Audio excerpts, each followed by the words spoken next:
Buggity, buggity, buggity. Let's go racing, boys. Good evening, good afternoon, ladies and gentlemen. Welcome back to another episode of High Top Sports. It's game week, boys. We face on top 5 Miami.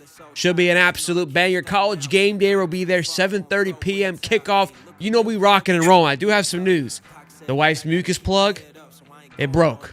So we can be rocking and rolling here any day now. Baby number 2 is on the way. We'll guys keep you updated as it happens. And trust me, if we're in the hospital, you boys going to be live. So don't get it twisted. We ain't going to miss a beat here on this show. We've got a special guest, Dono from Locked On Canes, joins us to give us some insight about these Miami Hurricanes, what to expect, how can we break through this week if we're this close. Per Billy. We'll talk about Dallas Wilson. We'll talk about Caleb Banks. We'll talk about some other great things happening right now. Of course, Pick'ems. Can't wait to see how I match up this week. Ladies and gentlemen, Dave Swolder joins us. Big guy, how you doing, fella? Man, oh man, what a week. Our team went 1-2, but I went 3-0 at the bar this weekend, so I felt pretty good. And hey, look, I'm wearing my Maybe Beat Miami t-shirt this weekend. I'm ready. I'm pumped. Let's get it. Let's go. We should start a whole new just lineup of Dave's merch. And it's all maybe. It's all self-made, all right? It's all I'll put like the sticker. Let us know if you want a shirt. Nobody's scooping shirts right now. It's not an exciting time to buy Gators by a million. I'll tell you that. Maybe beat Miami, maybe spot the ball, maybe score a touchdown. Who knows? Maybe by a million, maybe lose by a million. A lot of great things, a lot of unknown. Ladies and gents, we're going to talk all things Miami. We're going to kick it off with Miami. Dono's got a big day ahead of him tomorrow, so he's going to get on here bright and early. And I got to tell you, boys, you tell me. Take a look at his setup. I think last time he wore like neutral colors, maybe he had a bobblehead. This guy's all in. He's confident. He's feeling cocky about this weekend because I think he had 4 lights. He's got the same bobblehead 4 times. He doesn't even need him. I'm going to put him up. Alex, good to see you, man. Welcome to the show. It's crazy to be back. I had a blast with you guys last year. And yeah, I think since the last time I talked to you, the painting that's behind me, that's definitely new because I don't think I had that until right after the win over Florida. That gave me some confidence last year, 41-17. So I'm like, let me get a couple more bobbleheads. Let me hang a painting behind me. And now here we are. I can't believe we're like 60 seconds in and I heard 41-17. Good stuff. That was well done. Well played. Well plugged, too. Look, kudos to you, as you should. This was a big one. We had a big conversation with all the people, and we did multiple polls before the season. What was must win? Was it Texas? Was it Miami? Was it Georgia? And there was an overwhelming Miami. And I think for a lot of people, it was because more for I think there's a recruiting aspect to it. Also, with the comparison of both Mario and Billy going into their 4th year of where do things stand? I think the success that Mario has had in his 4 years is much more tremendous than what Billy has had. And then on top of, this is the last time I'll play y'all for quite a bit. So you kind of get to hang the banner and remind us of whatever happens this Saturday for the next 4 years, I would assume, is how this rivalry has panned out. So should be. Now maybe if I don't know what Florida's situation is going to be down the road, but maybe if Miami's good enough, Florida's good enough, maybe they play in a playoff. That would be interesting. Well, Alex, man, I want to talk to you, man. Let's give us the good, the bad, the ugly. Let's talk about good things about Miami for people that haven't watched a lot of Miami games this week. Obviously, great win over Notre Dame. Have looked good. I think I'm very impressed with Carson Beck. Look like he's having fun again in college football. I'm not quite sure he's what Cam Ward was, but you need him to be Cam Ward. What do you got for us? Yeah, I'll start with Carson Beck. I think he's charged up because he couldn't ignore the things that were said about him, not just by Georgia people, but really national people. There were a lot of negative narratives around Carson when he left UGA for Miami, and I think that really fueled him. He's been nothing but a film junkie since he got to Miami. He's been studying hard the playbook and everything. And even, for the first few months he was down in Coral Gables, he still wasn't right away physically recovered from the elbow surgery he had in the offseason. So he wasn't able to throw until shortly after spring football. But he was out there, taking physical reps that didn't involve throwing, which obviously limits a quarterback quite a bit, but taking a lot of mental reps. And then by the time the offseason workouts rolled around and he was fully cleared and fully healthy, he's just done a really good job. As you can see, the chemistry he already has with his receivers that he's only been thrown to for the last few months. And so Carson's really been great, and I think he's trying to get himself, back into the high rounds of the NFL draft. People thought he kind of fell out of those last year. Miami, you expect for a Mario Cristobal coach team for the offensive line to be good. They haven't lost a beat since last year. I will say that the defensive line so far has probably been a little bit better even than I expected, because Ruben Bain fully bounced back from the injury issues that he had last year. It was actually in the Florida game that he picked up an injury that haunted him for pretty much the rest of the season. Akeem Mesidor has been really good on the other side. Miami's entire defense, they were so bad last year, guys, that they had to really make wholesale changes. They brought in a new defensive coordinator and Corey Heatherman, brought in a bunch of new assistant coaches, including Will Harris, who you guys are familiar with as one of the DB's coaches, brought in a ton of new DBs in the transfer portal.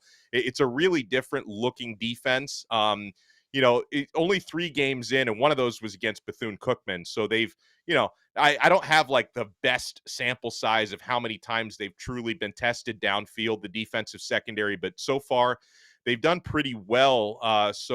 Really for Miami, the good has been they've been really good at the line of scrimmage so far, and they've taken care of business, against the 3 opponents that they've played. Obviously, my question is a guy who has followed this program for a really, really long time. I've seen some great teams back in the day, some not very good teams in recent years, is can they keep this consistency up? Because, of course, Miami has, been known to lose some games that you're supposed to win and just have some epic fail type of moments. Can this group actually be consistent and play the way that they played for these first 3 games over the course of 12 plus games is one of the big questions that I have from this game on. Miami's been fantastic in the trenches, and that was something I noticed in the Notre Dame game where they performed really well. And again, I think I kind of want to talk to you about that Notre Dame game, because you talk about Miami has found ways to lose games when they shouldn't, and then also just lose games in general that they shouldn't. That Notre Dame game felt like it was getting to that point when Notre Dame made a roaring comeback. CJ Carr looked really good at the end there. I was very impressed with his ability to play. Beck, and look, for me, I've always felt that Beck was a great quarterback. I don't know if the situation in Georgia just got overwhelming. It looked like he wasn't having fun anymore. Didn't really possess the greatest leadership in that locker room. Things seem to be much different here in Miami. I feel like he's having fun. And you kind of saw that emotion come out after that Notre Dame game. However, I do felt that I kept calling it a sphincter tightening up a little bit. There were some concerns when that game got close. Is that something that you're still concerned about, or do you think it was just first game jitters? What are your thoughts on that? I think it's always a concern. And yeah, when I was watching the fourth quarter of that game, when Miami got ultra conservative on offense, if they had last year's defense, they lose that game. Ultimately they needed their defense to make a final stop on Notre Dame. Notre Dame got the ball with a minute 4 left on the clock, down 3. And, last year they probably would have given up a 30-yard passing play, a 50-yard passing play. This time around, they caught a couple of big sacks from Ruben Bain and Akeem Mesidor. With that said, again, I thought sphincter tightening up is a great way to describe it, because that's how I felt watching the end of that game. I think that the rationale for it, and people can agree or disagree on it. Miami's offensive coordinator spoke about it after the fact, Shannon Dawson, and he mentioned obviously having a lot of respect for the Notre Dame defensive secondary. So they thought if you throw the football in those moments, a lot of bad things can happen. Incompletion, stop the clock, an interception gives the ball to your opponent. I thought maybe they could have even been a little bit more creative with the running plays they called, but you're just running up the middle. I guess they thought, hey, this is sort of the path of least resistance. They trusted their kicker, Carter Davis, who ultimately made the 48-yard game winner, and they trusted their defense. So I think the moral of the story here is that even if sometimes you do make coaching decisions that don't please everybody, that if you actually have the personnel you can trust to play complementary football and win games, that can compensate for some of that.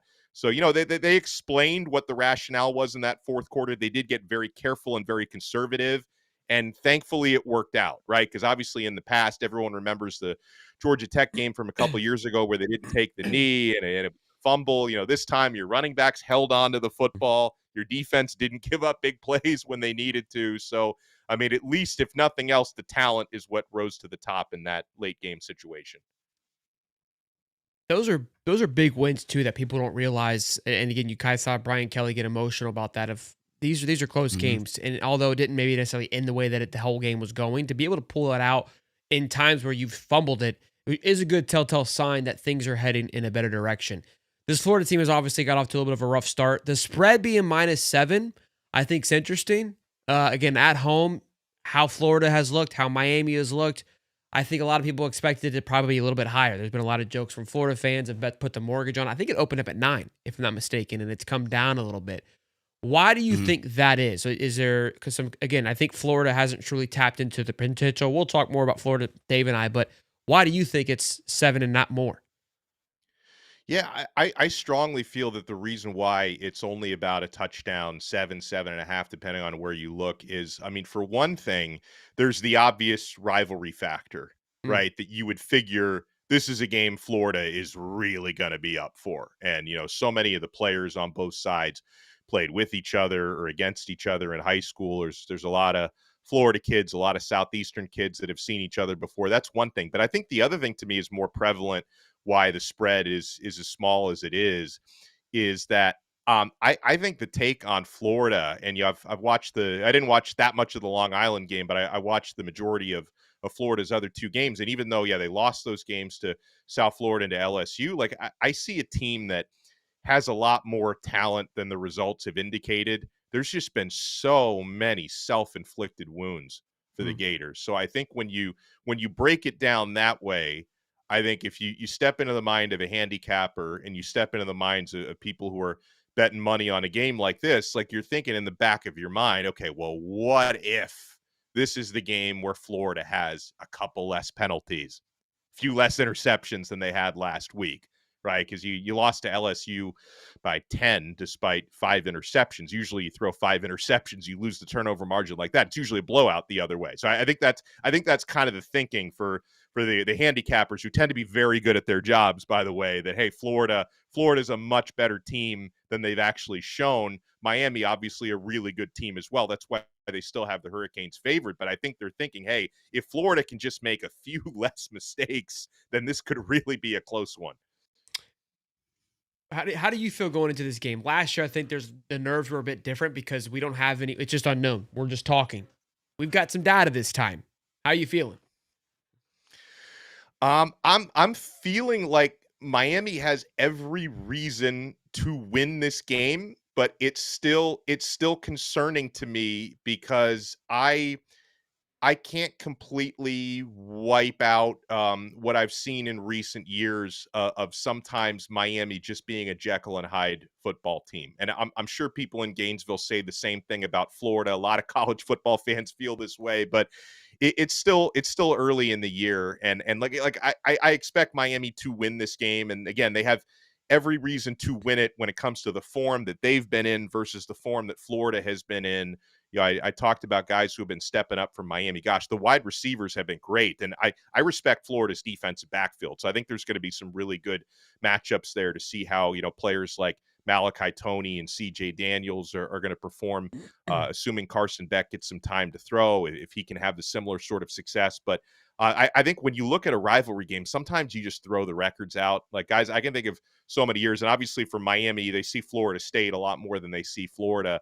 There have been some years where Florida State has been way better than Miami, and it's still come down to a really close game, or Miami's been way better than Florida State. It's come down to a really close game and a one score type of finish. And so, again, Florida is a really, really talented football team, a lot more talented than USF, who Miami beat last week. And Florida had more talent, of course, than USF when they saw them. So I think there's always this sort of feeling that I'm trusting Miami, their attitude, more this year than I think I did last year. But it's only 3 games in, so I need to keep seeing it. I need to see how Miami performs on Saturday against Florida. And then, of course, 2 weeks later, Miami has Florida State, which is the biggest ACC matchup you could possibly see this year at this point. So I just have to continue to let Miami give me evidence that they can play consistently, is kind of the way I'm looking at this game. Davey? Yeah, it's It's kind of interesting when you look at the game. I mean, you watch it from a fan perspective, and let's go back to the LSU game. You watch your offensive line, and you feel like they gave up so many pressures that game, right? And you look at Miami's defensive line with Mesidor, with Bain, and a lot of the other weapons that they have on it, and you're like, wow, Florida's going to be in for a bigger test this weekend because of just the pressure that DJ Lagway's probably going to face against that offensive line. Now, I'm glad you kind of said it. It's like, look, the players, they may not, on some aspects, been performing the way that they should. Defensively, they've done pretty good down the stretch. The defense has improved. So has Miami's defense. They've been vastly improved since last year, too. I think the biggest thing that kind of sticks out to me is the line of scrimmage. Like, if this was a line of scrimmage battle and you told me, hey, look, who has the better lines of scrimmage on the O-line and D-line, I'm going Miami on both sides because they've just been more consistent on both sides of the football. And then you go to Florida, you're like, okay, well, do you think that Florida's been better in the defensive backfield? I mean, we have a small sample size. Yes. It's like, Florida, they played USF, probably shouldn't have lost that game. A lot of penalties took away some scores. And then, it's just, you have way more talent in USF, right? And Miami, on the other hand, they've played Notre Dame, and that was a tough test right at the beginning, game one, and they passed that test. Yes. Was it almost a loss? Sure. But they still beat them by 3 points and they still get the victory and they win. You go into this game, and as a Florida fan, you're thinking, man, you're down in the dumps. It's like, man, this game could go either way. And I think the really big thing that could really decide this game for Florida and keep them in the game is the play of DJ Lagway. We've seen him be shaky at the LIU game. He was shaky at USF. He threw 5 interceptions against LSU. Now, we know he didn't have a spring and fall camp to practice much because he had a shoulder injury that he was nursing, the calf and all that. Can we get the DJ Lagway we saw last year in this game? Can he get the cobwebs out? And can he really, bring this team together to play on all cylinders and not have all this finger pointing in the locker room after the game and all this other nonsense going on? I think that's the biggest story for Florida. I think the biggest story for Miami is, yeah, you came into their house, beat them 41-17. You come back into Hard Rock. They're in your house now.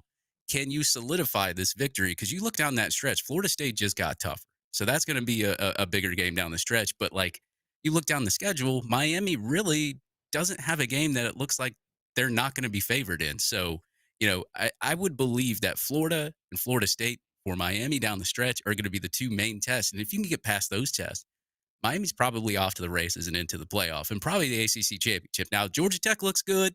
They've been playing pretty well. Clemson They on the don't play defensive Miami lines. though. Yeah, but if you ACC championship, what I'm kind of talking about. So, but the FSU game is going to play a huge factor of who gets in because Georgia Tech doesn't play either one of those schools. It's kind of wild, to be honest with you. And Georgia Tech has I was examining it this week. They have a cake schedule the rest of the way. So they've already slayed the dragon of Clemson. So it's like, if Georgia Tech, they could conceivably run the table in the ACC. They played Georgia. They're probably not going to beat Georgia, or maybe. I don't know. They took them to 8 overtimes last year. But for the ACC schedule, they may run the table. And then Miami versus Florida State might be an elimination game for the ACC championship. That could be the second place game. Genuinely. It's kind of wild. Yeah, but like you look at the game, and if you're a Miami fan, the chips are all on the table. You get past Florida State, you're looking pretty good, right? And then you're off to the ACC, or you were looking at, and I know how Miami fans are. They're probably like, we're probably going to have that one slip-up game. I had Coach Hayes call me yesterday, and he's a big Miami fan. And he's like, yeah, but it's Mario, man. And I'm like, dude, I think Miami's winning this game. Just from what I've seen so far, but you never know. It's college football. But, I mean, for Miami, it's all the chips are on the table, man. You just got to get through the opponents that you're supposed to get through, and you got to be Florida State. Yeah, I couldn't say it any better myself, and it's why and I know also for Mario Cristobal, try to win the state of Florida thing again, beating Florida State, and USF. I don't know if USF even counts in that, but they won the Florida Cup last year. That seems to be really something that Cristobal wants to do again, and I think a lot of it, guys, has to do with one of you mentioned how important a game like this is for recruiting. We know Mario obviously. That's his bread and butter. And so, if he can, run the state again, then he's going to feel that's going to pay a lot of dividends in a recruiting standpoint too. Yeah, look, I think this will be the best team that Florida has definitely played. I think Miami has shown that to be better than LSU. Defensively, though, I don't know. I think LSU's defense is better than Miami's. We haven't really seen, to be quite honest with you, Florida's defense hasn't been truly tested. to its full extent just yet. I don't think that line's Yeah, been fully right. throttled, and I think with the Miami's trenches, we'll be able to see if you guys can get that ball on the ground moving. I am kind of excited to see how if we can pressure Beck similar to how we pressured him last year and Nuss, how that's going to play a factor. Again, your DBs they're new, that's revamped. Don't have a full slate on them just yet. I think that linebacker play is nowhere near to what LSU's is. That doesn't mean it's not good. I just think that we went through an absolute gauntlet from an edge position, from a D line position, and from a linebacker position in LSU, and we're unable to run the ball. I think if we can get the ball running between the Yep. tackles and really run at your linebackers, that's going to be a huge factor for Florida. That's where we get our success. And I don't think I think this Miami offense has the ability to score very, very quickly with Carson Beck, but not to the same asset that it was with Cam Ward. His legs are what absolutely just obliterated us last year. Defensively, we didn't have an answer for anything, and we got caught with our hand behind our pants really quickly in that game. I don't think it goes the same way. I think it'll be very similar to LSU. But I don't think that I think that Miami's offense will be much more efficient, right? They're not going to be you can't have 5 turnovers and you're not going to be down 10 with 6 to go. That's not going to happen. So Florida's got to figure it out offensively. That's the big question mark. That's what's keeping them hostage. Last year, it was the defense that was keeping them hostage, and they figured it out and were able to kind of squeak some wins out there. So right now, that's where, again, I think it's at 7.5 because, like you said, on paper, everything looks like it should be much better than what it is. And there's that point of like, if this thing just all of a sudden clicks, could it still not be Miami for sure? But you don't know. So there's that's a little bit of a scariness. Like you haven't seen this thing rolling yet. Look, Napier hasn't really given us a reason to think that he's going to put up 45 for any reason ever. But and I think that's what you're going to have to do to beat Miami. I think Miami's going to put up 28 points. So that's where Florida's got to figure out is how do they get to 35. At least 28 points. Yeah. I mean, it could get ugly. It could get out of hand. I'm not trying to take anything from Miami, but I think this defense will keep things contained, and I think that Miami will have some answers for a lot of things. I think they're going to come out and probably score right away, which is some things that a lot of teams haven't done on Florida yet. I think Miami will.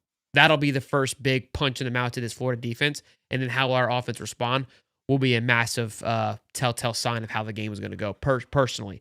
Look, I'm any given Saturday, boys. I love it. I get fired up for it. The other thing that I'm concerned of is the locker room. Where is it? Where is it at? Obviously, there is the noise of them leaving, not singing the alma mater. We saw some tweets about the locker room being in shambles. We've heard positive things, I would say, this past week about where things are and how practice is going. But that's, it's all hearsay. I've heard a lot of things, and we haven't seen a lot either.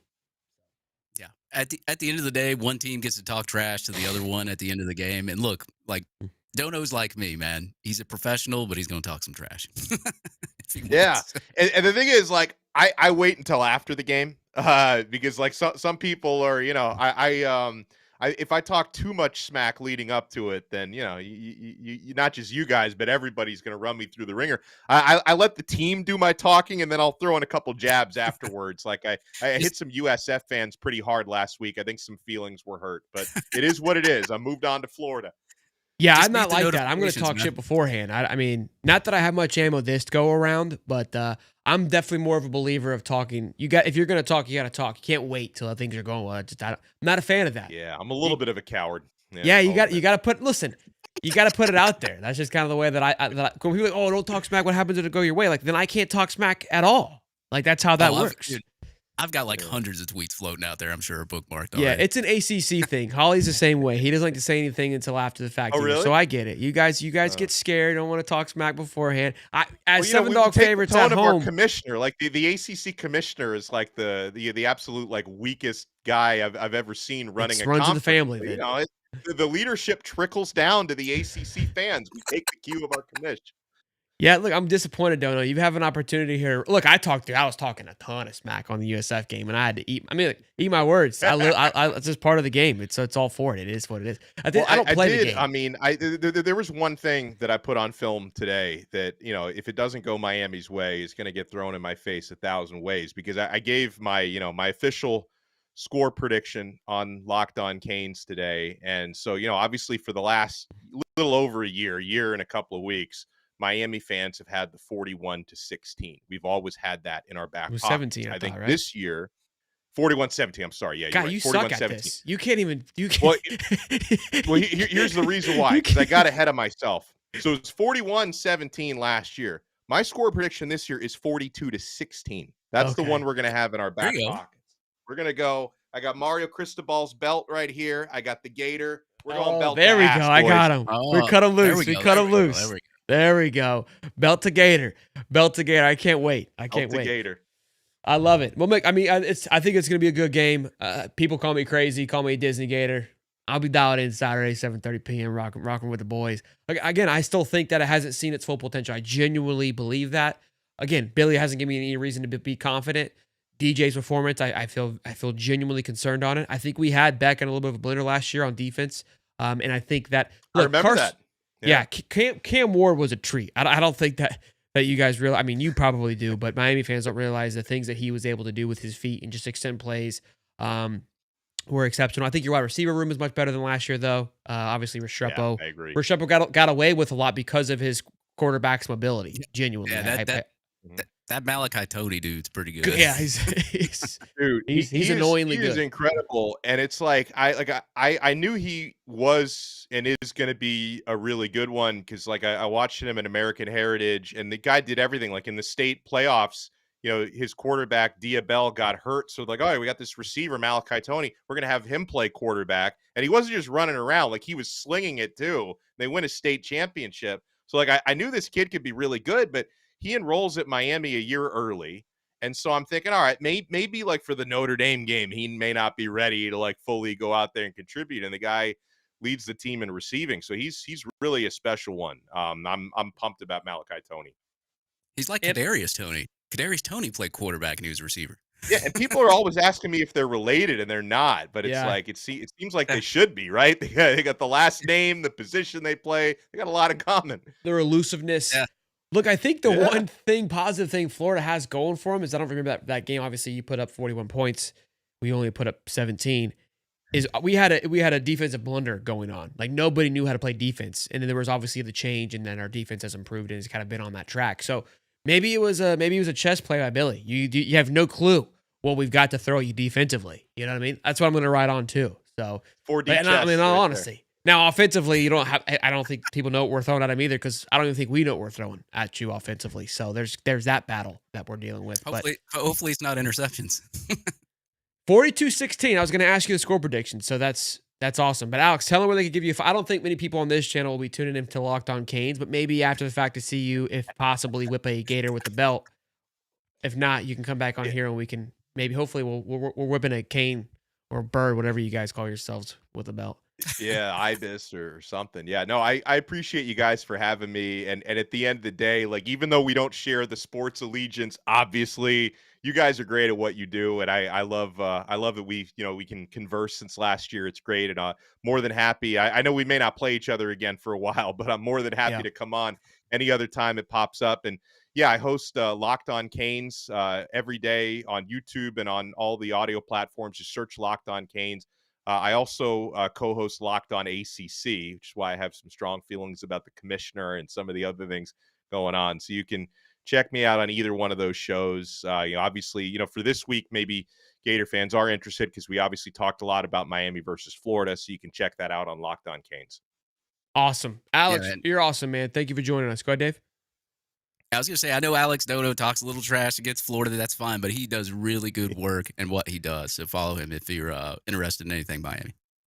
Yeah, man. Right back at you guys. I appreciate it. Great work. Thanks again for hopping on and being readily available. This was a lot of great conversations, a lot of great insight. Again, we did it last week with LSU, and it's fun to look for the things that you talked about, right, and things that you have concern on and see if we're able to circle it or attack it, take advantage of it, and vice versa.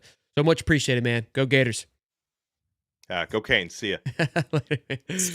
Alex Dono, everybody, for Locked On Canes. Good stuff. Great conversation there with Alex talking about this game. Again, a lot of exciting things. I don't have too much more to say about the game, to be quite honest with you. I think for me, I think running the ball, which is going to be a huge factor.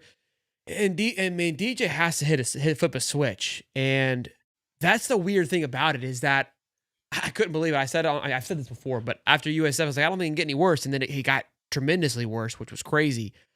I don't think it could get any worse, Dave, But, I don't know. I think they're going to bring a lot of pressure, very similar to what LSU did, that 4-2-5 defense. Bring the backers. Again, I don't think the speed of their backers matches LSU. So maybe we get away with some more screens. That's how we're going to take advantage of the blitz, throw some RPOs. We've got a game plan for that a little bit better. And hopefully Napier sees that and adjusts to that. I mean, we can only hope and pray at this point. I don't know if he will, but I like what you said at the beginning there. The quarterback's best friend is the running back. Run the ball. Like, he's averaging 6.6 yards per carry right now. And I think I've seen games where they've taken him out for like a whole quarter. And it's like, good. Like I get you need a running back needs a breather, right? They need the other guy to come in, rest him. But if Jaden Baugh is running at 6.6 yards per carry and he's doing damage and he's hard to tackle and he's your best running back, put your best running back out there on the field. Yeah, again, I think it's a part of the game we haven't truly seen hit its full stride. Do you know what I mean? I mean, we haven't, like, we've talked very highly of this running back room, and we had all our predictions that Ball and these guys are going to get 1,000 yards and all these things because of what we heard from the offensive line. It's not like we haven't ran the ball successfully. You know what I mean? Like, when he touches it, great things happen. We just haven't ran the ball. So yeah, and look, I'm not trying to call out like players because I don't like doing that, but like Jaden Ball's average 6.6 yards per carry. Jacoby Jackson's 2.6. Like, you know who your best running back is. It's not even close. It's not close. So just, have your guy, have him as your main back, call it a day. Yeah, no question. We got a couple of super chats. Their guys are rolling here. I'm sorry I haven't got to them yet. Florida wins by $19.35 million, but lose the game. That's Billy's buyout. That was well done. Oh my well God. done. Michael Bell, $5. I've been screaming Dabo to the swamp for a year now on our channel. Do you think it will happen? Go Gators. Yeah, he had a little bit of a tiffle with his. I mean, he has it every year though. I don't think he's going anywhere. To his point, he's got a very steep buyout. Very steep. More than Lane's? 60 mil. Whew. 5 plus the 20 million. $5 from Anthony. I think the tape is out on DJ. Teams are taking away what he's good at, the deep ball. He's not comfortable. And look, that's on Billy. Like, hey, we've got to call plays and we've got to make them, we got to force them to trust the run, force them to use your legs a little bit more if you can, hit him with some slant routes. I mean, find different ways. Like, don't just go to his bread and butter. Like, that up the seam route was like that ball he threw to Eugene in a triple coverage. Yeah, he loved that last year. They're taking it away. Find something else. That corner throw he's not feeling comfortable with especially a little in and out route. It's great on zone, but he doesn't feel good throwing it over that cornerback. He's not comfortable right now. You can see it all over his body language. $20 from the Army Sniper. There's a win for the Florida Gators this weekend. If UF wins, then we can brag. If UF loses, Napier gets canned. Go Gators. I mean, it's a good way of looking at it. I think there's something to keep in mind, which we'll get into in here just a minute with the suspension of Jaluk. I saw some people being him, coined as possibly an interim head coach, and now him being suspended for 3 games. I think you go to Ron Roberts anyways, but interesting one there for sure. $20 from Michael Parker. It could happen. Angels in the outfield. It could happen. Miami stinks. Go Gators. Gators find a way to win and go into the big bye with momentum. It would be nice. It would be nice. We pop out a baby. We get a win. I can enjoy my little week off, and then we roll into Texas, which has a lot of opportunity. In the grand scheme of things, in the next 3 weeks, Florida can be sitting at 4-2, and the conversation changes mightily. I know you all will be cheering for Napier's head to be canned still. I get it. I understand. The good thing is I feel like every game is now win-win. The Florida either wins or it's probably Billy's going to be close to his last game. Like, that's where things are at. So I think all Florida fans should be ecstatic. It's no longer this or that. Supporting this. It's like we win regardless. Some way, somehow. So if we win out, we win. If we don't win out, we win. maybe the new baby's good luck. When my son was born, we played Texas A&M that day. We won. So they just see. We'll get the little baby mojo going. James Moody, $5. Billy Napier's a dumpster fire. I don't think he'll win more than 2 games even. I'm on a steel Gus Malzone from FSU train. Not a big fan of the Gus bus, but I like where the head's at. You know what's funny is like when a coach is about to be like, or at least people think they are, right? There's always these names that pop up and you just kind of like laugh at. I love the list. Anthony Morrison, $5. DJ struggles and Billy doesn't make a change. He needs to not be allowed to come back on the bus. That's going to be an interesting one to watch too, because if your defense keeps you in it again, what are you going to do? $2 rolling with Carlos. Shout out to rolling with Carlos. Go give him a check out, boys. I know he's got dropping shows with you last week. Love the High Top Sports crew. Go Gators. Thank you, man. Yeah, go check him out, man. Rolling with Carlos. I think he just had Allie on, or maybe they pre-recorded with Allie. So Allie's supposed to be on the show. So good stuff. $5 from Jeremy. Is there any truth to the NCAA Passing Association? Yeah, association one-time transfer. There is. It is now. They got rid of the spring portal, and there's just that one portal in the fall. Christmas time. $5. Balls 12 carries last week was sporadic. Never was able to maintain rhythm. Yeah, the whole management of that was gross.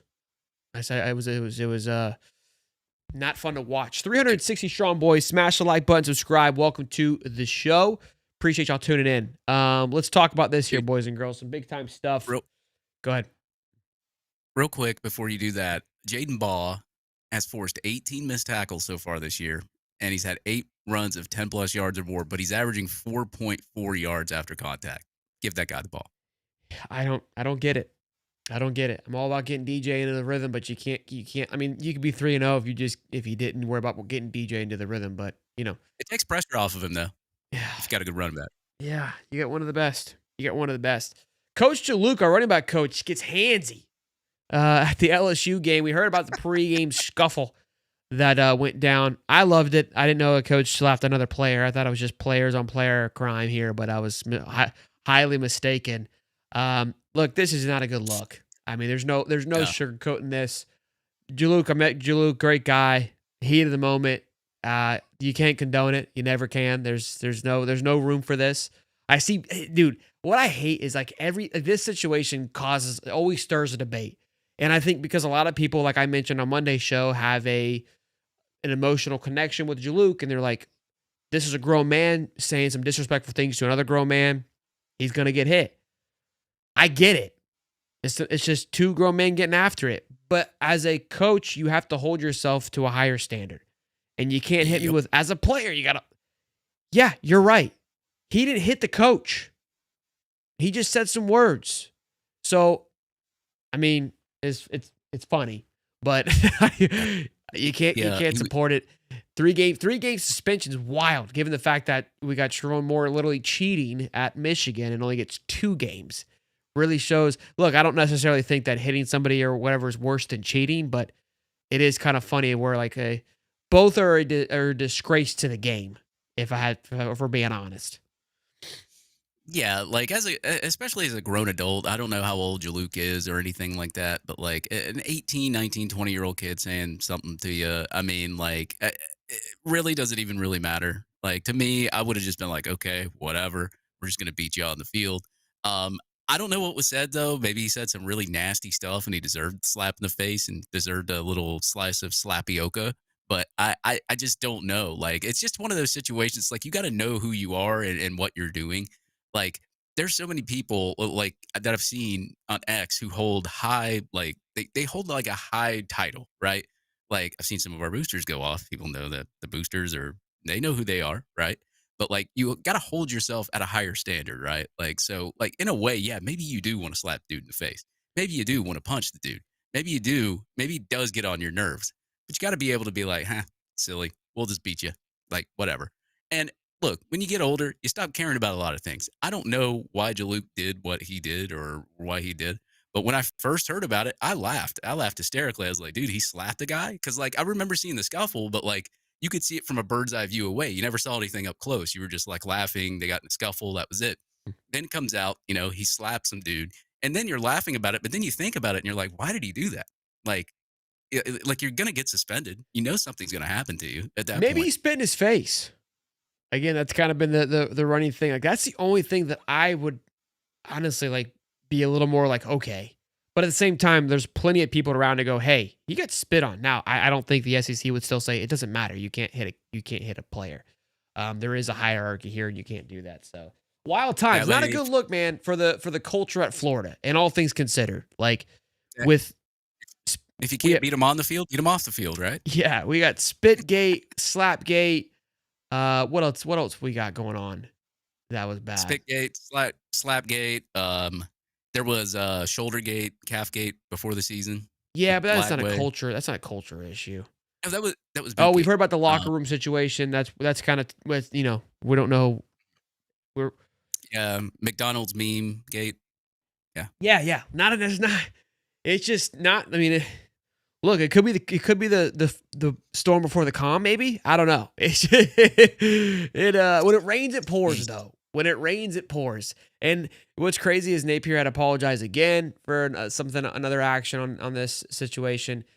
He said how he'll be used is he'll be basically available up until they go to the stadium. So they're not even Yeah. worried about him like keeping him at home. Like they're like, yeah, he's still good. We're gonna keep on moving here. So he's just gonna work for free? Not getting I paid? guess. Yeah, I guess. That I makes don't no know. sense. Is he spending without pay? I would assume if you're suspended, and you're probably fined, I would think, and probably without pay if you're suspended. Mm. Mm-mm-mm. I don't know. We two more things, and then the Bozeman will be joining us here in just a moment. This chart here killed me. It kind of just supports what I said on Saturday and Monday from the LSU game, and I tweeted this out as well. It's the net success rate. Very interesting to look at. Again, you can see all these teams that are way higher in their success rate also beat the opposing team. The one game that's interesting is Tennessee and Georgia. Tennessee barely beat Georgia in the success rate, and I feel like they did play a better game. I mean, a missed field goal Yeah. goes into overtime. It kind of eliminates what you did during the game. They allowed Georgia to stay in it, but Tennessee beat them up and down the football field, it felt like, for most of that game. But Georgia still played well. But look at the dominance that Florida had over LSU. Like, if you take that and compare it to everyone else over to the right, the separation of success rate, it's massive. I mean, we're talking just over half a point, and they were almost negative half a point, I think. So a full net success rate swing of and I said it. I was like, we are literally destroying this football team everywhere except the damn scoreboard. I've never seen this chart before, but I found it very interesting. It just was more salt in the wound, to be honest with you. Scott over here says this season of Florida football needs to be studied. I agree. Yeah, I agree with just everything that happened in the offseason that was dramatic to everything that's happened during the season that's been dramatic. I don't think that we've ever had a drama-free week that has went on in Florida football. Maybe week 1, but that's it. You know what I mean, find? Everything's been full of drama. Some irony here. We all, like when Spitgate happened, now Slapgate. I've seen both fire him and kick Bet off the team. But when Napier talks about good guys make good football people, we go, no. We want criminal you back. We need to be beating people up. Like, what do you want? We're giving it to you. The problem is we have all these things. We're not winning games, so we don't want us to be bad guys and not win games. All right, and good guys and not win games. Just win games. I don't care what you do. I don't care if you're a bad guy, good guy, indifferent. Just win some damn football games at this point. You know what I mean? This team's been so bipolar this season. They've been so bipolar. Just win some damn games. We got lost games at this point. Dallas Wilson posted an interesting Instagram video where we made a cameo. That was pretty cool to see. My voiceover, I was like an ESPN E60 kind of moment. It felt like it was a hype video of his return, is what it appeared like. Not for this week, though. Not for this week. Apparently, it was reported before the show that he will be practicing fully next week. So apparently the boot gate for him was much more serious than I think we initially were led to believe. Because we expected him back last week. All we really need to know is Dallas Wilson watches the show. That's it. Yeah, that's all that really is important. So he will be. I thought he was gonna be back when I saw that this week. I was ready to rock. It wasn't this week. It was last week. That was last week. That wasn't this week. What? Mike Leach. Is he? So he's back this week. I'm just kidding. He's coming back next week. I was making a Mike Leach quote. I know. So next week when we don't play anybody, then he'll be good to go for next week's game. Yeah, he'll be good to go for the 150-yard throwing Arch Mannings of the world. Awesome. $5. Balls. Oh, I already read that. Sorry. Well, good stuff. Let's go ahead and read our quick sponsor. A shout out to Best Value AC and Daikin, who allowed for us to cool down this football season while we create our new man cave in the garage. We get a little mini split unit in the garage. Thank you again to Best Value AC Heating LLC. Daikin, who provided the unit for us. Huge shout out to them. If you guys are looking to create this, I hear a lot of people trying to put some, some extra rooms in the house, whether it's a sunroom, garage, maybe it's a he shed, she shed situation that you're working with, give our guy a call at 386-677-6055 at Best Value AC Heating LLC. And again, a huge shout out to Daikin. Where's my Daikin cup? I don't have it here with me. Again, they sponsor all of our watch parties as well because we're able to stay nice and cool. You see me in a hoodie and sweatpants? Yeah, it's that cold in there, and it gets cold pretty dang quick. So huge shout out to them. Much appreciated and much love that we get to stay cool all football season long. Win, lose, or draw, we are cool. All right, Bozy Bows. I got to tell you, buddy, I am excited to see you, my friend. You are? Well, thank you. It's nice to see you guys. Oh, too. Look at that. Look at that. No, there's not much to talk about, so let's just get right into the picks. No. I want to update on the greatest comeback. Wow. What a week from the kid last week. He is been.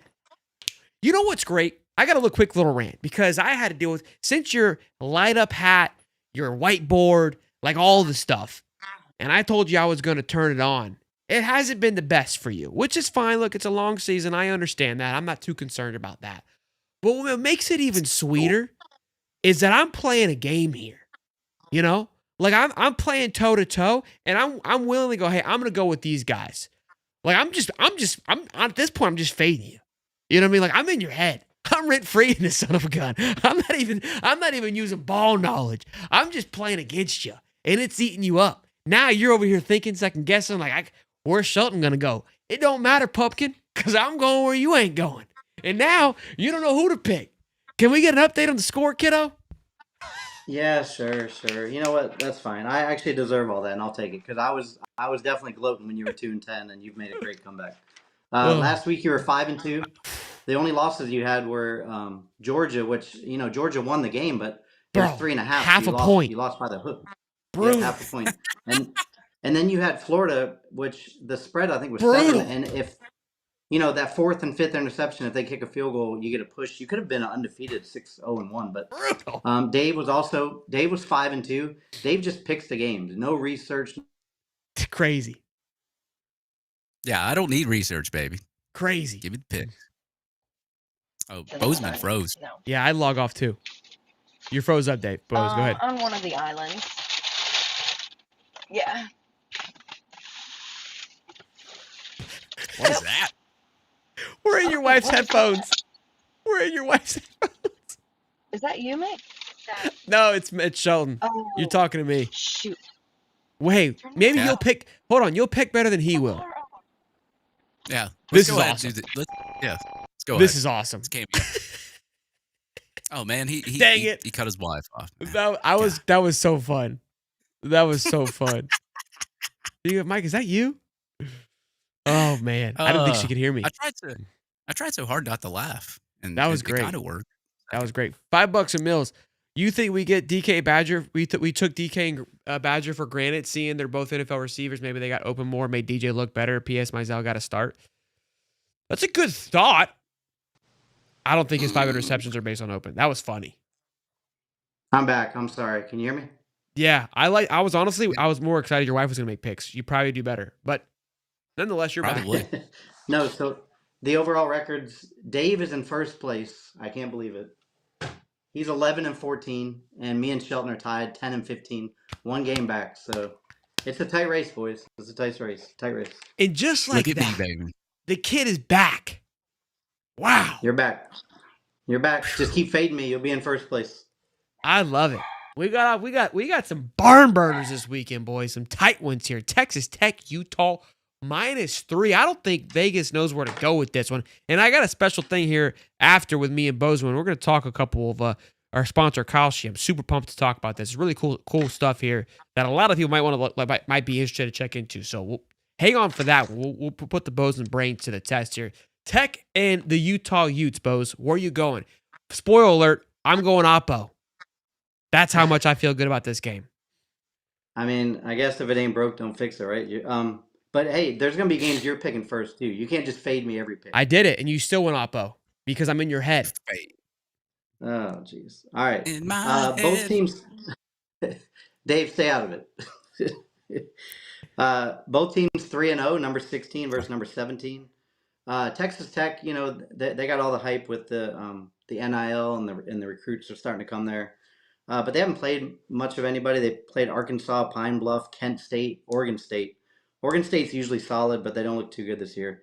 They're 3-0 against the spread. Utah hasn't really played anybody except for UCLA, but I mean, you see where they're at with the fired coach. But they stomped UCLA 43-10. They beat Cal Poly. I don't know what that is. In Wyoming. So both teams 3-0 against the spread. Devin Dampier, their quarterback, hasn't thrown a pick yet, 7 touchdowns. Do you guys know who Texas Tech's quarterback is? I just learned this today. Do you know who he is? Some guy with the name of Morton. Yeah, his first name's Beren, or Behren. Beren Morton. He has 11 touchdowns and 1 pick and 923 yards. So I looked up last year, he also had 3,300 yards, 27 touchdowns. So he's actually a solid quarterback. But you got to give me Kyle Whittingham and the Utes at home minus the field goal. Should be a good game, but I'm going with Utah. Oh, that's a good pick. Fade it. Thank you. Fade it. That's a good pick. I'm going to go Utah too, man. They got this guy named John Henry Daly, and he is just a sack machine. He's already got 5 sacks for the year. I think he's going to cause some havoc over there for Texas Tech. And give me Utah. Let me see. I hate this one. I don't want to fade this one, to be honest with you, because I think Texas Tech can sling it. I've watched a couple of their games. They have got some crazy firepower. Defensively is where they struggled last year. They ramped up tremendously in the portal. I think they had the number 1 portal ranked class this year. McGuire, love his swagger, what he's got going on. But Kyle Whittingham is an absolute beast. And this Utah team, I think they might be back in full swing here. They kind of got over that Cam Rising gate situation that they had going on.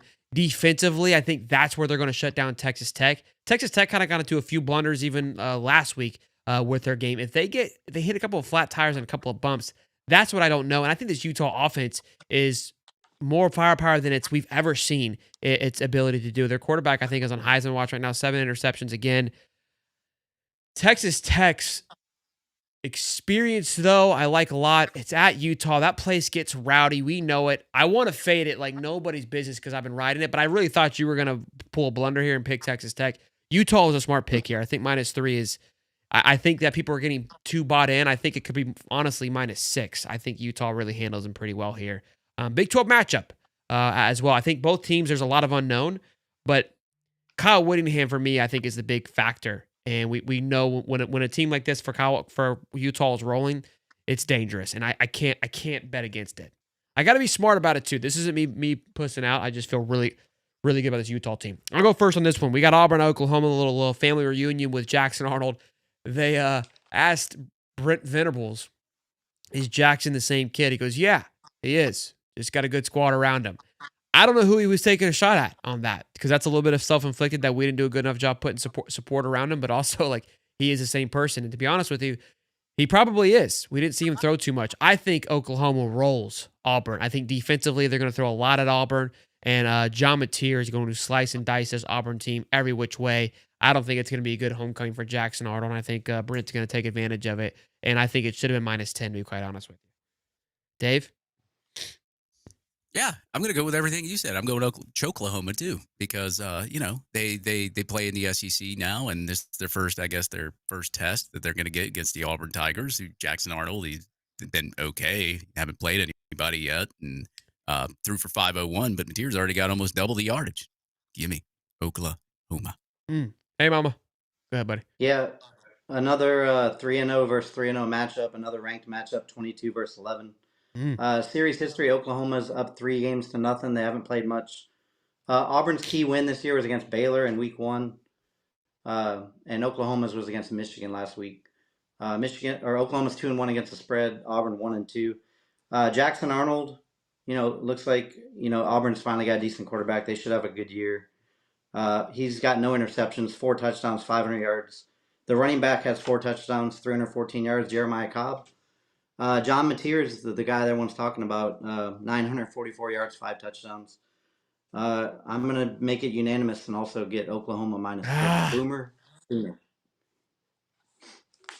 He's just riding me now. He's riding the coattails. Guy can't even pick for himself. Dave, Illinois, Indiana. Who do you like here? Ready or not, Boom. Oh, it's my pick? It's your Oh, yeah. pick. Give me Indiana. Mendoza's been playing very, very well lately, and I like what that team's been doing. And I don't know. I just don't have any belief in Illinois going to pull it off. I'm going with Indiana Hoosiers for the upset. They're favored, but I mean, look, it's your show, so do whatever you want. Both of them Are they really favored? Well, Yeah, it'd they're be an favored by upset. 5.5. They're Yeah. 19th and Illinois is 9. I mean, it'd technically be an upset, but yeah. Oh, I got you. Okay. Fair enough. All right, so this is the third straight 3-0 versus 3-0 matchup. Another ranked matchup, 9 versus 19. Great weekend. Yeah. Illinois' only good win is against Duke, which you had last week, and I picked Duke like an idiot. That was 2 weekends ago. 2 weeks ago. Indiana hasn't beaten anybody, honestly. Old Dominion, Indiana State, Kennesaw State.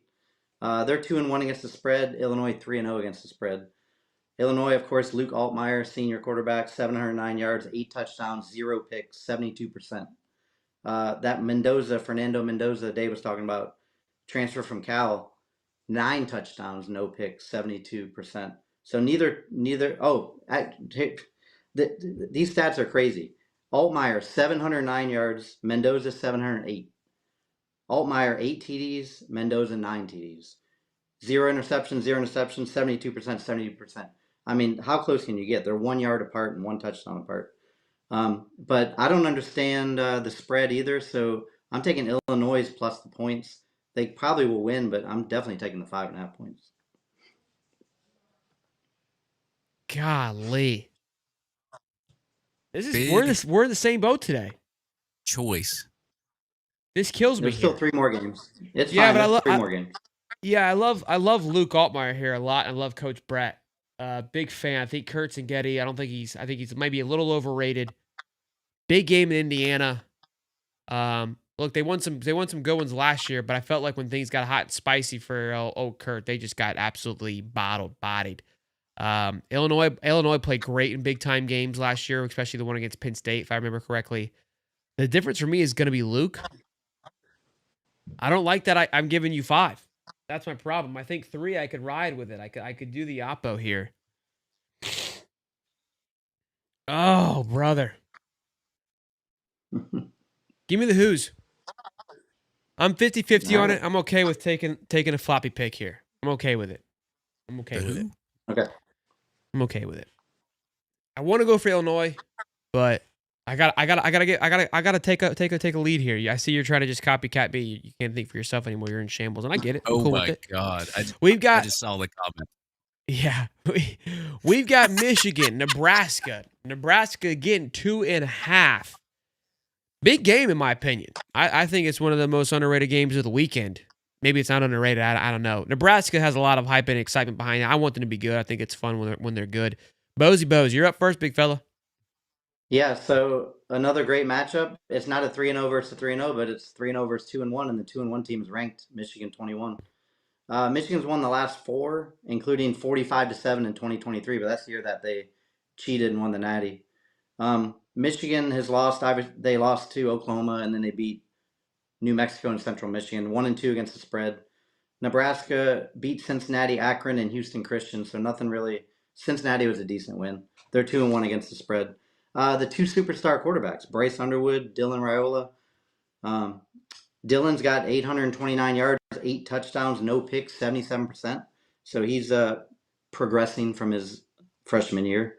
Underwood, 2 touchdowns, 1 pick, 58%. The thing that's going to make me pick here this game, well, also they have Justice Haynes, 388 yards rushing, 5 touchdowns. So they're obviously looking to run the ball. But against Oklahoma, Bryce Underwood was 9 for 24 with 124 yards.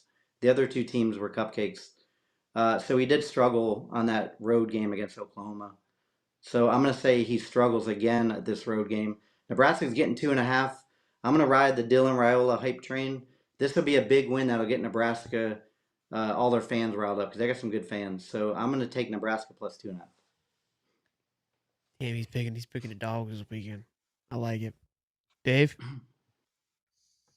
Give me Nebraska and Dylan Crayola. He's going to color red all over Michigan, and Dave Portnoy will be eating frozen pizza by the end of the game. Coach Moore comes back for this game. I like Nebraska here a lot with Dylan Ariola. I like the offense that they're running. They're fun to watch. I like to cheer for Nebraska. Their Cincinnati game was a blast that week one. It looked like Kansas City Chiefs offense. I think, and what I like Nebraska was exactly what you said. Bryce Underwood got into complete shambles against that Oklahoma team and was 9 for 25. But where their bread and butter at is they run the football and their trenches are absolutely incredible. I think they bully Nebraska here, to be quite honest with you. I think Bryce is finding some rhythm. And I'm okay with going Oppo here once again, to be quite honest with you. I think I wouldn't be okay. I would be okay if I lost this one. I got to be honest with you because I like Dylan Raiola and what they're doing out there in Nebraska. They are a fun team to watch. Wasn't a huge fan of how Bryce Underwood acted at that Oklahoma game, but bounce back weekend last weekend. I think he looks very composed. He's electric to watch, a true freshman, which I think is what we were all Florida fans were hoping for. And but I think trenches, they're going to give Nebraska some work. It's going to be a close game though. The 2.5 is a perfect spread, but not enough to make me uncomfortable about it. So makes it just enough fun. We got Florida Miami. I'm not going to waste any time. I might get laughed off the stage for this one. That's okay. But I'd ride or die with the boys. Y'all know how it is. That's a true blood right there. Okay, that is a ride or die lunch pail guy. I will stick through and through with my guys regardless of what everyone thinks and feels. And to be quite honest with you, outside the USF game, I should have won last weekend, but mismanagement led it otherwise. So I'm riding with the chomps. Dave? Yeah, I got something to say, man. All these kids in the locker room, pointing fingers in the locker room, saving photos of Lagway and McDonald's uniforms. I'm talking to you, Tramel. Stop slapping folks. Stop acting like complete girls in the locker room because DJ Lagway did a Chipotle commercial in the offseason. Stop all that nonsense. They came into your house last year. They planted flags. They blew you out. They told recruits not to come to Florida. I challenge the whole team to actually give a damn this game and come together, even if they're at each other's throats in the locker room. But I bet they won't. And if they don't, I'll wear a dunce cap on the next episode of High Top Sports on Wednesday, but I'm going Miami. Little bit of a. I disagree with part of the comment. I think they were ready to play last week, but I digress. Bozeman. Yeah, Sheldon, please give me a couple minutes here because I just want to get a few things off my chest here with my Gators. Okay. I love my Gators. I bleed orange and blue. I donate thousands. My son goes there. I buy all their merchandise. I go to all their games. I'm going to Miami tomorrow. We're leaving tomorrow night or Friday morning. I bought tickets 7 months ago for this Miami game. There's nothing but passion over on this side. Napier, I mean, God, he's taken everything out of me. The press conference telling us that he's close. I mean, it's year 4. How many years do we need? He's a great guy. He's just not it for Florida. I'm sorry. I mean, this is the type of week where we want to get back to Miami because last week they came up here. They destroyed our city. They graffitied our walls. Welcome to Canesville. Drain the swamp. They got our friggin' defender, DJ Douglas is in the friggin' bushes with his helmet sticking out in front of the recruits after he gets toasted. And the Miami players are going up to the recruits doing their dumb little whatever the hell this is and telling them not to come to this trash school. So we were looking forward to this week to get back at them. Like Corey said, we were going to go down there and put our feet on their furniture. And we were going to talk greasy and we were going to get our payback. And I still hope we do. I really do. I'm not saying I want us to lose. I don't have any hope for it to happen. So just some quick notes. Miami leads the series history 30-27. Of course, they won 41-17. You know, they're always going to remind us that. They won 8 out of the last 10. We haven't won in Miami since 1985.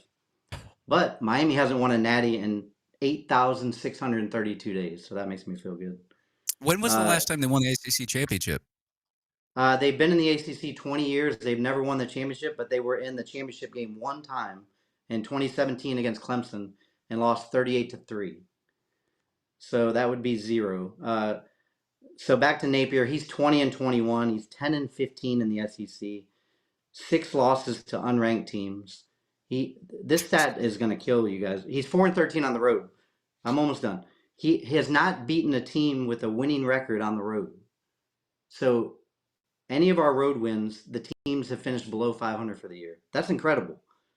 And now we're going to ask him to get his first road win at number 4 Miami with College Game Day there. Jaluk suspended. You talked about the locker room friction. Napier, if you guys didn't know, he's from Cookeville, Tennessee. Well, Gainesville feels like Cookeville right now. We feel like we're cooked. Will Harris is going to say checkmate, and I'm sorry, U's going to win 42 to 16. That Miami guy took my score, but they're going to beat us bad. All right, how about this? Yeah. Since you guys think it's such a bloodbath and you're so confident, if I win this, I get 2 points. Yeah. And if you lose 2 points. No. That's not how that works. Yeah. No. No, Listen, you're not understanding. You're not understanding. No. You're not understanding how this works. Okay. Y'all are thrashing this. It's called a handicap. So if you're so confident that it's going to be a blowout, I should get 2 points. You're very handicapped.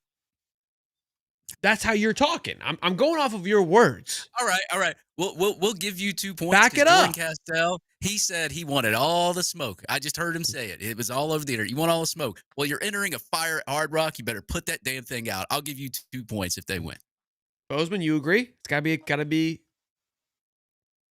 It seems fair. I mean, this is your show. You're the host. So if Florida wins, I'll be happy, and you definitely get 2 points. Yeah. And I'll wear a dunce cap on the next episode. These boys can make my weekend. I could get a new baby, and I gotta tell you, boy, oh boy, somebody clip this shit and tag these boys because I'm riding with them.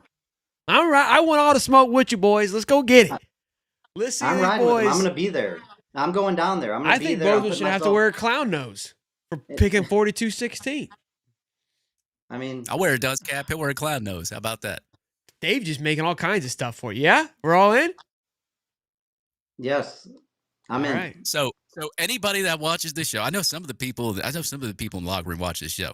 If you want to see that all next week, you better win in Hard Rock. That's all I'm saying. I'm excited. This is what makes this show great. I love it. I respect to you, gentlemen, for taking it. Respect mightily. Look, I got to wear the egg if we get our butts kicked. So that's my punishment. I've got to come back here and defend it. Like Somebody's got to fire them up. Yeah, let's get it. We got the Boss Cox, Mizzou Tigers, and Bo Pribula. Boy, oh boy, have them boys have been a cooking. Boy, oh boy, have them boys been a rolling. The Boss Cox have not looked very cocky, okay, after last week's beatdown to Vandy. And I think the Bo knows, old Pribaloo Boo is much, much better than old Diego Vandio, okay?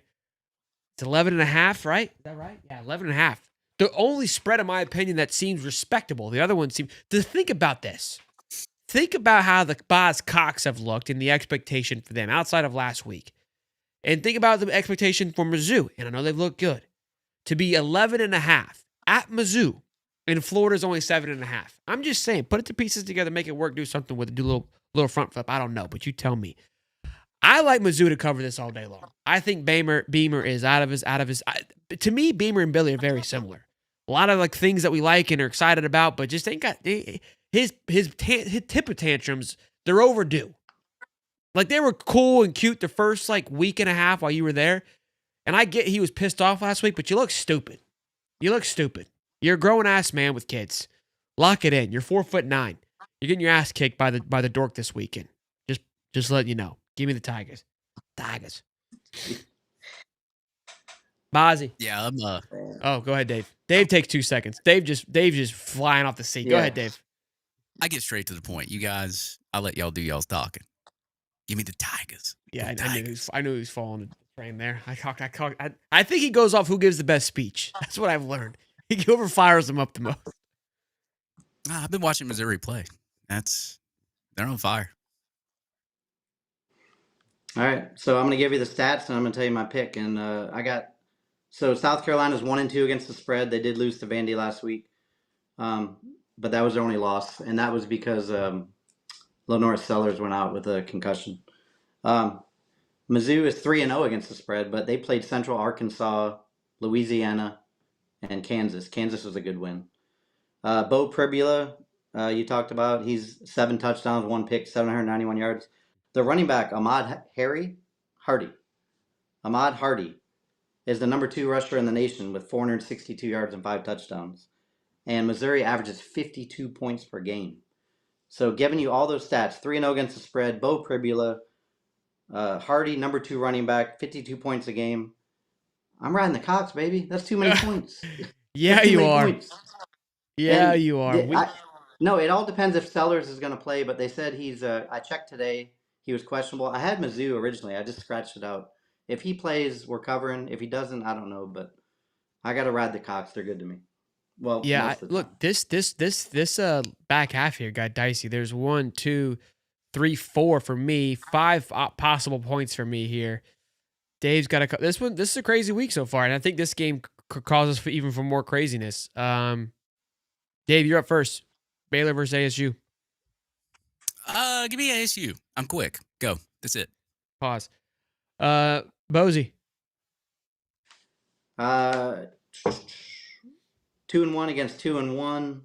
Both 1-2 against the spread. Sam Levitt, good quarterback, but I think he's missing. What's that running back they had just lost? Kami Scatabo back there from just dunking him. Scatterboot.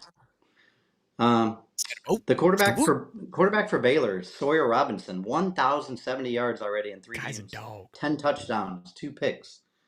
Baylor -2. Give me the Bears over the Sun Devils. Baylor. Yep, I agree. Baylor's have been rolling. I think they were robbed during that Auburn game. They should be 3-0, to be quite honest with you. They have looked really good. I think, I took them. Then I won last week or 2 weeks ago with them as well in a shootout. Didn't I? Yeah. Them boys are good. Yeah, I think you With liked the them against overtime. Auburn in Auburn in week 1 that you liked them, but I don't think we didn't pick that game. But It was you had them SMU against Baylor. SMU, and they beat them in overtime. Yeah. Yeah, great game. Yeah, I like the way that they're playing. So great picks there. Let's get into this with me, Dave. We're gonna drop you off here. We're the Boz and I are gonna get after some interesting stuff. Brought to you by our sponsor today, Koshi. I'm really excited for this. This is actually a really cool sponsor, and I think a lot of our fans are gonna think this is actually pretty sick. So let me go ahead and get there. And actually, they sponsor No 3 as well. Do they really? Yeah, go to his Twitter profile. Oh, that's funny. Oh, what the heck? Oh, we've got technical difficulties. Hold on. Yeah. Better work, Tater. There we go. All right. Get her loaded up here. So let's talk about Koshi and what they bring to the table. I'm excited because it's all from what we just talked about, and it's a very interesting way to bet on games. That's why I really think this is actually a really cool site. I'll get your thoughts and opinions about it. But just to kind of give you a rundown, right? This site got really popular during the election when it was between Trump, and you guys could see where the money was going, where people thought they were betting on the outcome of the election. That's where this really became new. Everyone saw this chart more than likely. Now Koshi is legal in all 50 states, and now they're in sports betting, which is really cool, all professional sports and college sports, as you can see. And at first they were just on the who would win or lose, and now they've gotten into individual props, things like that. But how it works is you're not betting against the house. You're not betting against Vegas and whatever odd they set. You're playing against each other. It's very similar to the stock market of what I believe is a good stock. And I think that's where it's really cool because you can come in here, and again, it's not by like your typical odds. You see, it's by the cent there. So if you pick yes to win, it's 42 cents. I don't know how the math necessarily works, but you can just go ahead like you do anything else and put. Let's say we want to put $10 on. Why isn't it typing? I'll just tell you what it says over here. You put $10 on Texas Tech to win at 42 cents, it pays out $16. What makes it even cooler, Bozeman, which I think you will like, is it's like how they were trying to get you to cash out last weekend with the Hard Rock app. You can pull out, but you pull out where the value is. So if this, obviously as the game goes up, the value is going to increase or decrease, and you can pull out at different times to get a higher return on your investment. So like live stock trading, you can live trade the game on how it's going and get better odds at certain times. So it's a much unique way to bet on it. I also think that, again, because you're not going against Vegas, you're going against the people, and maybe you just think that everybody's dumb, and you can get, hey, Utah or Texas Tech again, the spread is -3. Keep this in mind. The spread's at -3. This is showing that Texas Tech should win by a landslide. So you would get much better odds here than you would taking the -3 because of how the people feel the differential of this game is going to be. So very, very interesting stuff. Very cool stuff. What are your thoughts on this, So man? real, Go real, ahead, Dave. real quick, can I ask a question? I know I'm off screen. So Bozeman with South Carolina. So if he ever wants to pull out, he can pull out with the Cox, right? Bozo, what are your thoughts on this? Oh my God. I mean, so this is all new to me. I'm just learning it as you're telling me, but I'm definitely intrigued. That's definitely something that I'm interested in, and I want to find out more about it. And it would be something that I would like to get into because um, it does seem like it's something that's going to be better for a better like me to give me more options. So I'm definitely interested. That sounds it sounds innovative. Yeah. I don't know if anyone else is doing that in the sport bet market. Yeah, and look, it makes me feel like it's a scripted commercial, but he genuinely had no clue what we were getting into. I just told him, hey, I've got something for you after this. So this was a great sales pitch for him. But if you guys obviously want to get in on the action, Koshi gives $10 free when you sign up with the code HIGHTOP and trade $100. Code is in the link in the description. Works cash directly or in the Robinhood app. So obviously, because it is very stock market ish and how that transaction is, so you can have the app. It's very clean, and you can trade or bet on other things like again, the election. You can bet on the outcome of like the Oscars, market trends, like so many things that you can get if you're into that kind of thing. So check it out. I think it's really cool. I was super pumped to talk about it and how we talk about games, how we view games. I think it's a very interesting perspective. And obviously we know lines move. I think this speaks a lot to it as well. Obviously, NFL is the big one. I think they're working to get into college football because they don't have every game available as I can see right now. But oh wait, nope, here they are. They're loading up now. So the Auburn, let's look at the Auburn game here, just so while we're here talking about it, because that's another close one. I want to see where the fans see it. You can't see it on here, but I'm loading it up over here. We'll get Dave back into the screen. Oklahoma 68% to 32%. So bloodbath again, -6. We all took Oklahoma. We all felt the same way. I want to see the Miami game again. I think I know where it's going to go, but I want to see where people feel in that game as well too. Very cool stuff. Check out Koshi, boys. I was pumped about it. I actually have a couple. I got a couple questions. I don't know if you know the answer to them. Go ahead. One would be, do they offer player props and stuff too, or just game lines? So when I clicked on, like it was like so and so to have so many yards, you could bet on one of the players from Texas Tech to have so many yards. Yeah, that they got into that. Let me click on it. I'm trying to find. Here's this Florida game. Let me look at this game because I think this is very interesting. You can't see it on the screen, but I'll tell you what it says. I assume Miami's going to be high, but again, when you saw that Texas Tech spread, it was like 58 to 42, which I feel is now it's just to win the game, right? It's not taking spread into consideration. Yeah, 73 to 27. So you could get in on Miami just to win the game on great odds right now. It opened up at 66. So if you put $100 on Miami, you win 131. $100 on Florida, you win 352. Is where it's at right now. They don't have any player props for that game, but I'm pretty sure they had something on the Texas Tech game. No, I don't see it, but I thought they did. Oh, dang. Well, I'll definitely check it out, and then I want to look and see how easy it is to get money in and out of there. Because sometimes some of these sites it's really hard to get money in, and your credit cards or debit cards won't allow it. So I'd be interested to see how that works. Yeah, it just takes a debit card or a bank transfer. It's legal, so it's very user friendly. It's legal in all 50 states, which most of these betting sites don't have this. Like again, it's probably one of the cleaner ones that we've been associated with in the sense of usability. User friendly. All right. Yeah. You can pull out whenever you want to. Golly. Hell yeah. Let me see. Maybe Pro Football had the props. I knew I saw it. So Pro Football has who will score a touchdown anytime, Josh Allen, James Cook, Devin A. Chain. So they have that. Yeah, that's all they have right now. Then they have first touchdown, 2 touchdowns. So they do have props on individuals too. For the NFL, not for college. That's good because NFL is really hard to bet. They got the lines like dialed in so good. It's really hard. I always try player props because I feel like I have better success in NFL with player props. So yeah, it's like the Prize Picks. They've got it. They've got that line. It's crazy. Like you're you're sweating to the last minute for sure for a lot of players. And again, this is going off of just what the people think, which is a completely different animal. I'm so. sweating right now. Oh, yeah. Look at that. See, I already dropped stuff. Bozeman, we appreciate you. We're going to let you go, man. We're going to wrap this thing up, but good picks. We'll see you next Wednesday. Hopefully, Clown Nose, Dunce Cap, and 2 points. That's the goal, boys. Hey, if it means a Florida win, I'm gonna do all that. I'm all for it. But if anyone's going to the game, go ahead and set, if you want to hook up and go to the Hard Rock or go pregame, whatever, just look me up on Instagram or X at Gator Bozeman, and then I'll be down there with my son Brandon, and we're gonna have a good time. I'm gonna be cheering my heart. I'm gonna be cheering my ass off for the Gators, and we'll see what happens. But guys, hang out with Bozeman, dude. Time. He is a blast, dude. He is a freaking blast. He is a good time. He's a sweetheart. Bozeman, we love you, man. Thank good you, seeing you bro. as Love always. you. Tell the wife we said Love hey. you guys. See you, bud. We'll do. Bye, guys. Boys and girls, another great show on this beautiful Wednesday evening. Again, big thing for me. A little bit. Oh, voicemails. voicemails. A little bit of voicemails. Yeah, my fault. Did we do voicemails last week? I forgot. We had to have. No, we did. We only had 2. We have 4 today. Not many people are wanting to call in because they're sad. Oh, sad right they're now. yeah, we're upset. It makes sense. It's freezing. It's reasonable. They're in shambles. Let's play some voicemails. I apologize. I almost forgot. Quit super chat. I already read this one. I think I did. Go ahead, Bubba. You're up.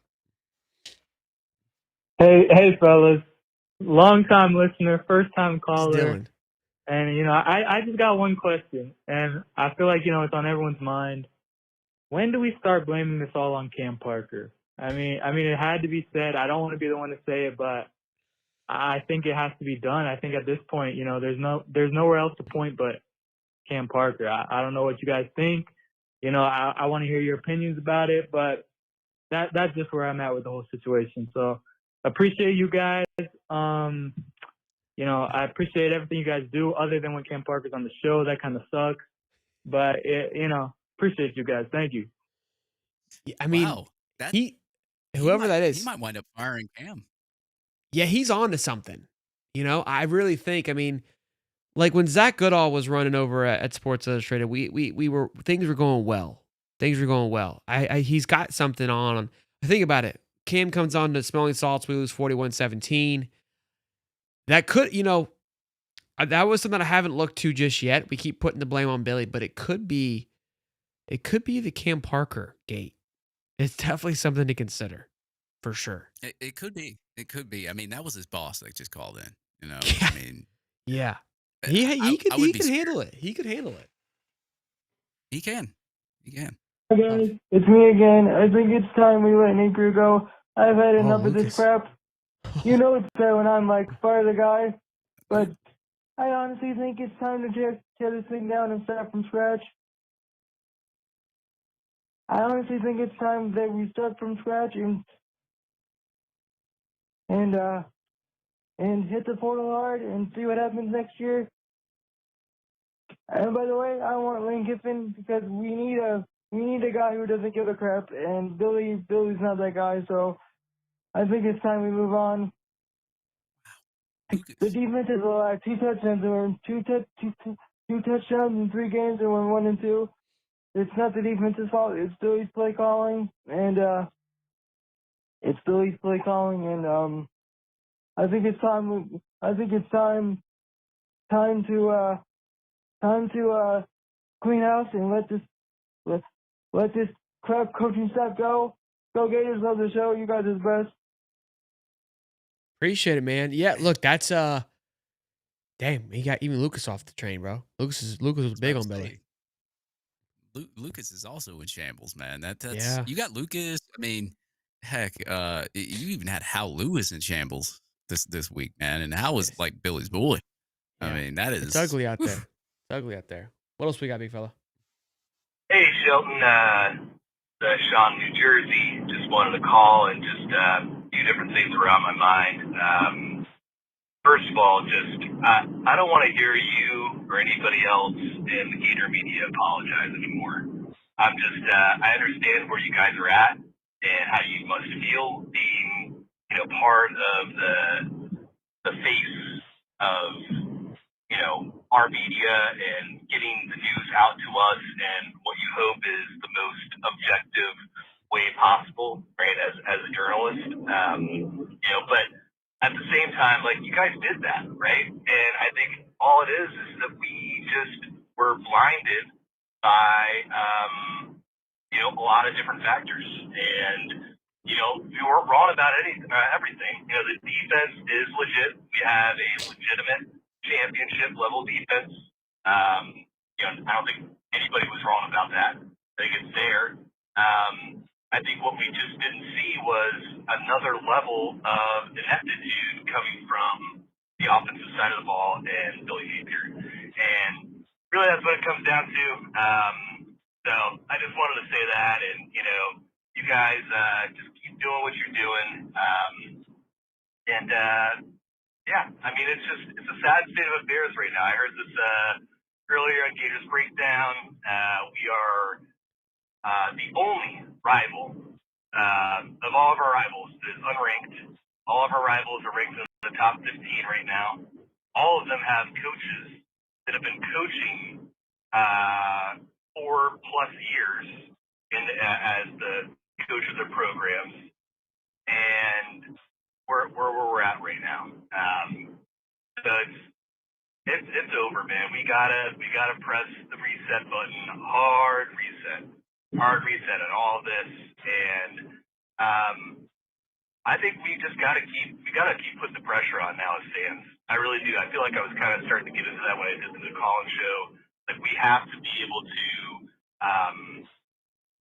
press hard right now and let everybody know at the highest levels that, like, this is unacceptable. And whatever you have to do, just keep doing it, right? And I'm not saying do anything crazy, like, don't, like, go whatever, vandalize or do crazy stuff like that. But I think you know what I'm saying, right? We got to keep putting the pressure on and help them understand that, like, this is not what we want, right, as a fan base, and it's going to start to affect their bottom line, right? So what do we have to do to do that?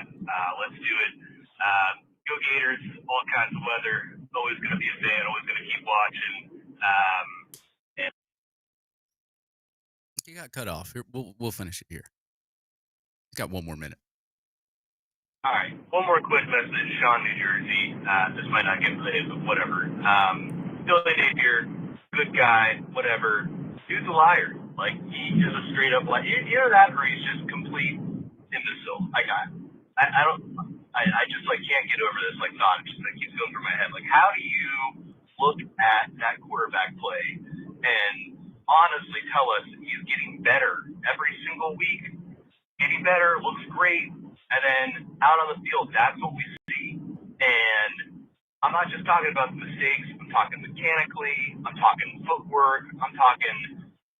Anybody who knows football watches that and says, that ain't right. Doesn't look good. Dude does not look good. Stop lying. Be honest. Say, like, look, he's struggling right now. I'd rather him say that. Rather him just say, like, hey, he's struggling right now, but we're going to push through. I think it's better for the team and for him to push through, make mistakes in the game. He's going to learn from that. We'll help him, and he'll be better next week. Say that. Don't say, like, he's the best quarterback in the league and blah, blah, blah. Just stop it. I'm so done with this dude. It feels better. Thanks, guys. That was a little therapy session there. I think that was good. Good call. Appreciate the love and support. And look, I quit doing the whole apology tour pretty quickly. I think it was needed. I think I needed to say it, but it's also could get annoying. Like, I'm not trying to play like woe is me, but yeah, look, we said some stuff, and I don't regret a lot of the things that I said. I still believe a lot of it that I said. I don't think we expected any of the regression that DJ said. I don't think anybody was prepared for that. I think people mentioned it and were concerned about it. I still don't think we had an idea of how far back it would go.